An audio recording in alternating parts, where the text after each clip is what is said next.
ప్రేమించుకుంటున్నారా? మంచిది. స్నేహం చేస్తున్నారా? మరీ మంచిది.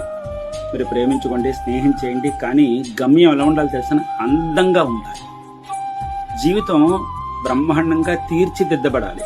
అది జీవితం అంటే. స్నేహమైనా ప్రేమైనా సరే. పరాకాష్ట ఏంటి? అందంగా జీవితం ఒడ్డెక్కడం అన్నమాట. అలజడులతో మాత్రం కాదు. అది బాగా గుర్తుపెట్టు. వాళ్ళ దృష్టిలో మీరు చులకనగా మాత్రం మిగిలిపోకండి, నిర్లక్ష్యంగా మాత్రం మిగిలిపోకండి, లోకువైపోకండి, హేళన కాకండి. వాళ్ళ జీవితంలో మీరు ఎలా ఉండాలంటే మీరే ప్రాధాన్యత అన్నట్టుగా ఉండాలి తప్ప మీరు వాళ్ళ దృష్టిలో ఒక పెండింగ్ లిస్టులో ఉన్నట్టుగాను, ఒక ఆప్షనల్ గాను మాత్రం ఉండకూడదు. అలా ఉన్నట్టయితే అది జీవితమే కాదు, అది ప్రేమ కాదు, అది స్నేహం కాదు. తెలిసిందా? వాళ్ళు ఇష్టం వచ్చిన మాట్లాడితే మాట్లాడే, లేకపోతే లేదు. ఒకవేళ మాట్లాడినా ఏదో వీధిలోకి వెళ్ళేటప్పుడు కుక్కలు తిరుగుతూ ఉంటాయి, 2 బిస్కెట్లు వేస్తే ఎందుకైనా పడి ఉంటాయన్నట్టుగా